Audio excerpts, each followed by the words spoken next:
Salutations, citizens. I'm GrimFalcon746, and today we are taking a close look at the Mirai Smart Car. Oh, I'm sorry, it's the Mirai Fury Snub Fighter. Alright, that might have been a cheap shot, but seriously, look at this thing, how can you blame me? Stay tuned for the loadout, ship tour, flight test, and of course the final verdict. Or you can find timestamps in the description below. The Fury is a next-generation snub fighter from Mirai, featuring 4 Halo-mounted size 2 weapons and superior maneuverability. The Fury is a revelation in short-range space combat. Mirai also produces the Fury MX, a variant with no size 2 weapons, but 20 missiles. We will take a curious glance at that one as well. The Mirai Fury comes equipped with a base 1600 burst DPS and a 571 sustained, and carries a missile payload of 9515. Carrying a single cloak, size 1 stealth, grade D shield, a roughneck, size 1 industrial grade D power plant, 2 hydrocell, size 1 industrial grade D coolers. Given its role as a snub fighter, there is no quantum drive equipable on the Fury. The weapons include 4 CF-227 Badger size 2 laser repeaters, and 4 Ignite 2 size 2 missiles. That's a lot of firepower for such a small ship. It also carries a total of 6614 HP, which seems low, but considering its size and the fact that it's a snub fighter isn't that bad. Given its role as a snub fighter, I'm not too worried about the size and limited HP. Its firepower is sufficient to hold its own, and as it is a snub, it's probably always going to have a larger ship backing it up. That being said, while the stock loadout is decent, I still think it could be improved slightly.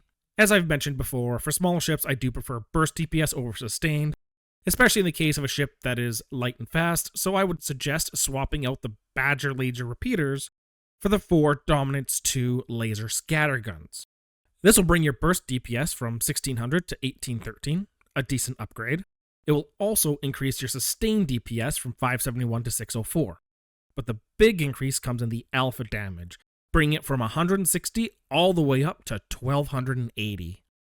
The Ignite 2 missiles I would swap out for the Rattler 2 missiles, which will increase your missile payload from 9515 to 16,280. And finally, I would swap out the Cloak Shield for the FR66, increasing your shield HP from 1350 to 1725. The power plant and coolers are sufficient and do not need to be upgraded in my opinion, and the listed upgrades will run you just shy of 60,000 AUEC. With cold hard data laid out for you, let's get into what we will generously call the ship tour. In the front we have the only entrance to the ship. On each of the 4 wings we have the weapons. This is the MX variant with 20 missile payload, so no size 2 guns on this particular version. In the back we have a component access, and that really is all there is to the ship. Sitting in the pilot seat gives you a great field of view, along with a couple of MFDs. Alright, now for the part that I've been looking forward to, the flight tests. Honestly, in the vacuum of space, this thing's speed and agility is great. It handles like a wet dream and can get in and out fast, which of course is the design of the ship. Moving into the atmospheric flight on Hurston, the Fury still handles great. After flying around for a few minutes at max combat speed and really liking how it handles, I decided to push the envelope a bit and see how it handles at its top speed. Let me tell you, this thing has no trouble. You certainly feel the loss in agility, but nowhere near as you would expect. It can still make tight turns and rolls. It may be the only ship to handle this well, even above its combat speed, and it's certainly the only ship I've flown that handles that well above its combat speed. I'll put one more thing here as a tip because it took me a few minutes to figure this out. In order to get the weapons to function, you need to be in combat mode. The default hotkey for this is left, alt, and K. If you want to change this, it's under Advanced Controls, Flight Movement. It's called Cycle Configuration. And without further ado, the curious glance at the MX variant. The Fury MX sports 8 Marksman 1 missiles and 12 Ignite 2 missiles for a grand total of 20 missiles. Now yes, that does mean that once the payload is delivered, the Fury MX is useless in combat. However, if used effectively, that can be mitigated. Now, because I have rented the Hammerhead, might as well have some fun with it and run a little test. Here I have shut off the shields on the Hammerhead. Let's see what kind of damage I can do without the shields. As you see here, the section just behind the flight deck is red, however most of the ship is fine. Obviously with the shields up, I doubt it would have done any damage. All in all, not bad considering it's only a snub fighter. Pros. The Mirai Fury is light, fast, and agile. It sports a great field of view and noticeable firepower for its size.